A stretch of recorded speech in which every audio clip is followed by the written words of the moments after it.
Hey everyone, George here. Welcome back. I have not had a video out in a while here, and I apologize for that. Life has just been busy, but I wanted to talk to you about something I think is very important, and that is water quality, which is the lifeblood of your fish tank, whether it be salt water, fresh water, whatever. Water is the lifeblood of the fish tank. And when we come back, we're going to talk about some of the important issues surrounding water quality and what you can do to make sure that your water is top-notch without doing a lot of work, water changing constantly, and those kinds of things. We'll talk about that when we come back. Hang in there with me. We'll be right back.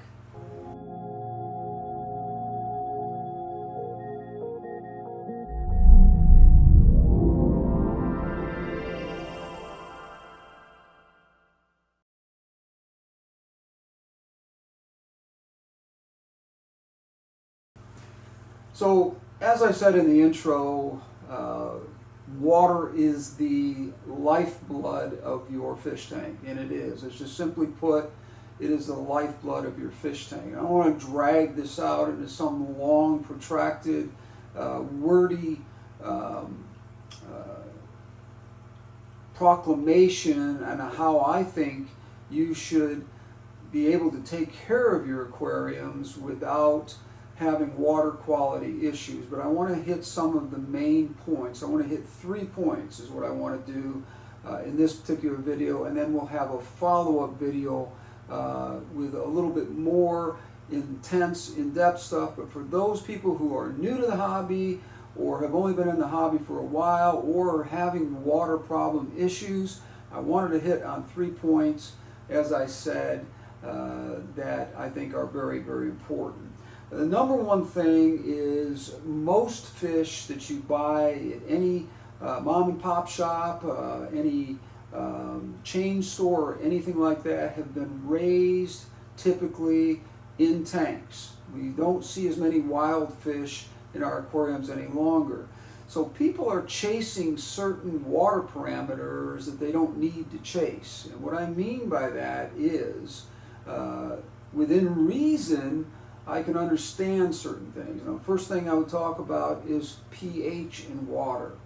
Now, I could talk specifically about discus fish, or I could talk about angelfish, I could talk about keeping cichlids, all kinds of different things, whether they be African cichlids, South American cichlids.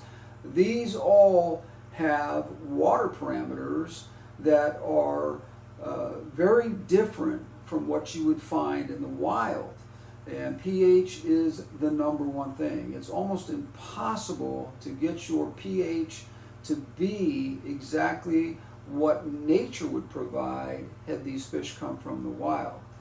First thing you want to do when you're buying fish and you're worried about pH, talk to the people that you're buying them from, talk to the hobbyist or the store that you're getting your fish from, and find out what they're keeping their fish at as far as pH goes.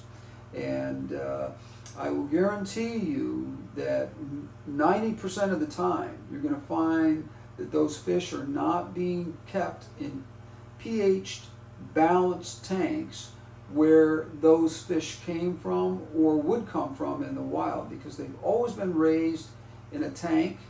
For the most part, you can ask if they're wild, you can ask if they've been tank raised. Most places will tell you that. I deal with a place called Wet Spot in Portland, Oregon, who's fantastic at letting you know whether their fish are wild caught or tank raised. And I always ask, what are you keeping your pH at? And I find that a majority of the time pH isn't very much off at all and is not going to affect the health of your fish. What you want is pH stability. Stability of pH is the most important thing. It's not the number itself. The number is important, of course, to a certain extent, but it is not always the number. It's the stability of that pH. And if you are getting fish and you find out that the pH is just slightly lower or slightly higher than what your tank is, it's going to be irrelevant as long as you're not messing around with your tank so much that you're constantly affecting the pH in that tank. you're going to be just fine. Fish adapt. Discus fish, for example, you're going to see in the tank behind me, there's discus fish in here. These are very young discus fish. They're 2.5 to 3 inches in size, and these are all tank raised. And I'm running a 7.8 pH in this tank, and in fact, of all the tanks that I have, I would tell you that almost all of them are running exactly that number because of the materials that I use, number one, because of my water. I use the same water. I don't bother with RO water. I don't bother with buffering pHs and stuff like that. I just let the fish adapt to them. And discus are a good example of fish that when I picked these fish up, all of these were purchased at the same time, all from the Wet Spot, by the way, in Portland, Oregon. I highly recommend them. If you live on the West Coast, or even if you live across the country and you're looking for good quality fish, they have it. And that's a free commercial for them. I wasn't trying to bring them into this, but I wanted to give you an example. Their pH was slightly different than mine, and I think it was a little bit lower by about 3 points, and that made me a little bit concerned when I first got into the discus hobby as to how they were going to do in my water. And I found out that if you don't chase those pH numbers, they adjust. If the pH stays stable, they adjust and they do just fine. They do absolutely fabulous. Now let's talk about number two, the second thing that gets everybody up in arms about the water quality, and that is water changes. Now, I don't care what anyone tells you. If you have discus fish that are young like this, it makes a difference between how young your discus fish are and how old your discus fish are as to the amount of water changes that you want to do. And there's only one reason for that. It's because of the amount of feeding that you're going to do. Young discus fish like this require 4 to 5 times a day small amounts of food so that they grow. And that is obviously going to affect the quality of the water. So thus you're going to have to do more water changes. As your fish mature or become full size, less water changes are required because less food is given to. I feed my large discus fish, which many of you have seen my videos and tanks on discus fish. And you know that I have some full-size discus fish in 3 or 4, maybe even 5 of my tanks. I can't remember. But they are eating twice a day, and that is simply because I feed them something different every day, the first meal of the day, and then the second meal of the day I always give flake because there are ditherfish in there, such as tetras and those kinds of things that require a flake kind of food, and my discus happen to enjoy that as well.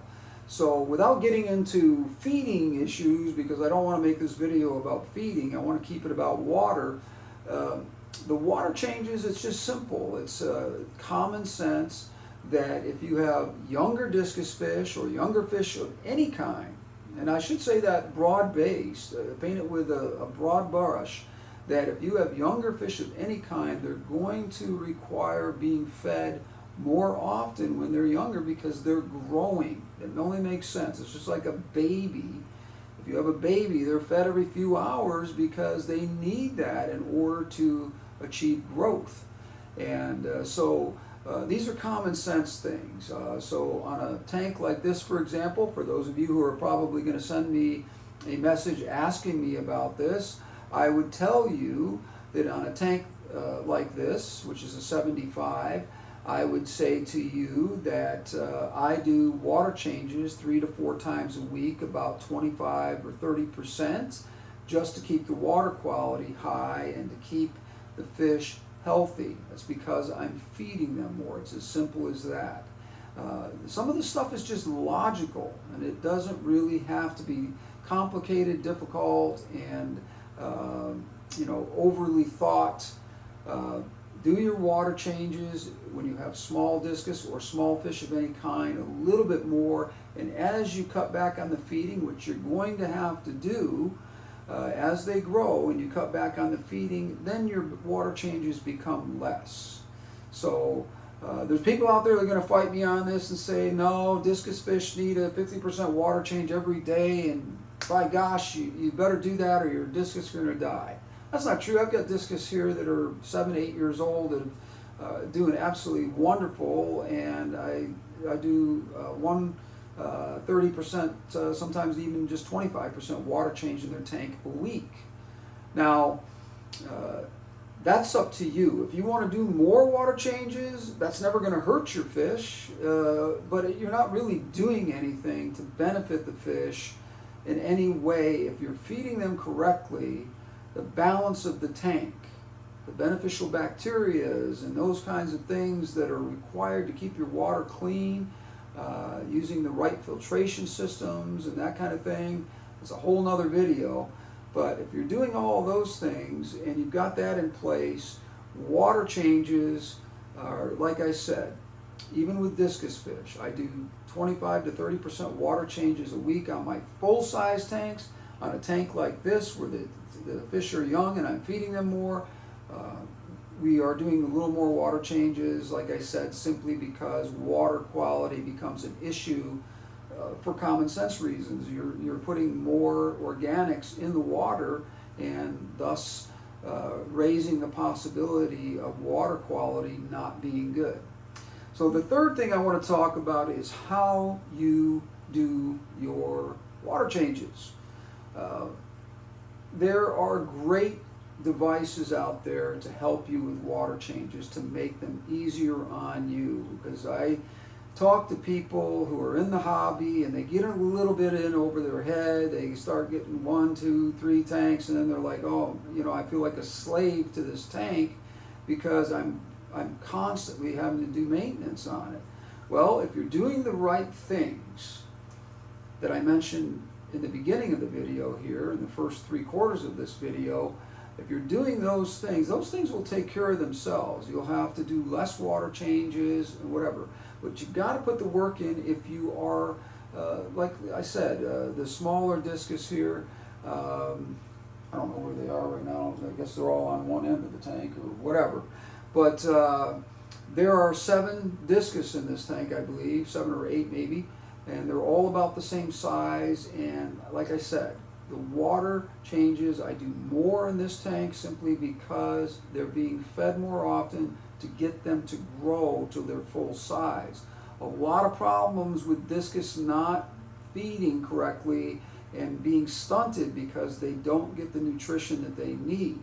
Now you'll notice that there is one yellow discus in here that all came at the same size, but he's a little bit behind in his growth size, and I don't know why that is, because he appears to be eating just as much as the other fish are, but there's a possibility that we have a parasitical issue, which is internal and preventing this fish from getting its full nutritional value from the food, or it's possible that he's just a runt, which happens. It doesn't matter who the breeder is or whatever, you're going to get fish like that. So pay attention to your fish, pay attention to how they behave and whatever. But when you're doing water changes, make it simple on yourself. There are items out there like a python. You don't have to buy the python. The python is going to be the most expensive one out there because it's the original and the one that everybody thinks they have to have. Higer makes fantastic water changing systems that are very, very, very much almost identical to the python for a fraction of the cost. And what I would tell you is this: get yourself a system like that, because not only does it quickly do a water change in your larger tanks, I don't recommend those kind of systems for smaller tanks. Anything below a 20-gallon or something like that, find out a different way. Or if you've got multiple tanks, you can still use that system, but not on your smaller tanks. You just it's a system that's not really designed to do water changes in small nano-sized tanks. So those are the three things that I would tell you. Make it easier on yourself. That last one is very important.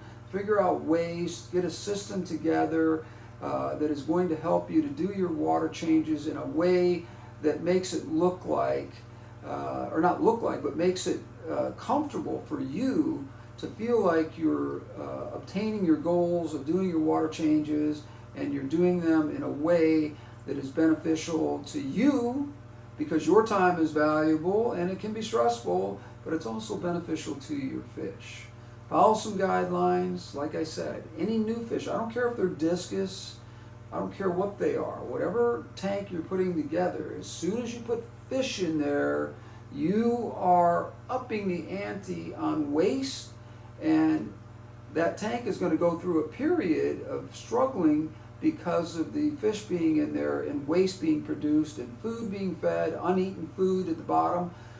That's another video as well, but I'll mention that really quickly. Make sure that you've got a good cleanup crew, because any wasted food that lands at the bottom of the tank, discus are bottom pickers. They will go ahead and find it, but they're not going to go around the tank like your Corridoras would, your Hillstream loaches, your plecos, your Siamese algae eaters. All of these fish that are going to search the tank for food and be bottom dwellers are something that is very important for the balance of your tank. And again, that's another video as well. Thank you for joining me today. I appreciate it. Take a minute, if you have not subscribed to the channel, like, subscribe, comment, and share with your friends. I appreciate that. A lot of you tell me you are sharing with your friends, and I appreciate it. We've got a lot of information out there, videos that I've made that are very important to the hobby, and very educational videos that are going to help you get through just about anything you can think of. I'm sure if you look through my videos, you're going to find my catalog is filled with things that may benefit you or answer the very question that you have. But water quality, those three things, I think if you pay attention to those when you're first getting into the hobby, or if you're struggling with water quality, think about a few things before you go over the top of trying to get to the point where you're doing just crazy amounts of water changes that are actually not really doing much beneficial positive things to your tank. Because water changes never hurt, but you're just doing a lot of stressful work that's unnecessary. If your tank is well balanced, as I suggested, you're going to do just fine. Thanks for joining me. We'll see you on the next one. Until then, take care. Have a great Father's Day for all of you out there who are fathers, and we will see you on the next one. Bye-bye.